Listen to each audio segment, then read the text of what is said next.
Hello મિત્રો, કેમ છો? તમારું સ્વાગત છે મારા શોર્ટ વિડીયોમાં. મારું નામ છે ધવલ ખાબડો. હવે મારા આગલા વિડીયો તમે જોયા હશે. મારી પાસે હવે બહુ ટાઈમ નથી, કારણ કે મારી શ્વાસ નળી આવે ને 80% બ્લોક છે.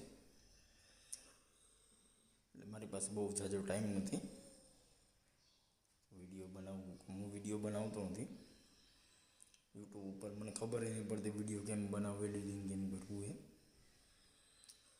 આ તો ખાલી વિડીયો બનાવું તમારે યાર શેર કરું, કારણ કે મને ડૉક્ટર બહુ ઝાઝો ટાઈમ નથી આપ્યો. વિધિન 2-4 મહિના તમે જીવી શકો છો. એટલે એટલું જ કહેવાનું કે હું તને સ્નેહલ બહુ મિસ કરું છું. ખાલી મારો વિડીયો લાઈક, શેર અને સપોર્ટ કરજો. Thank you.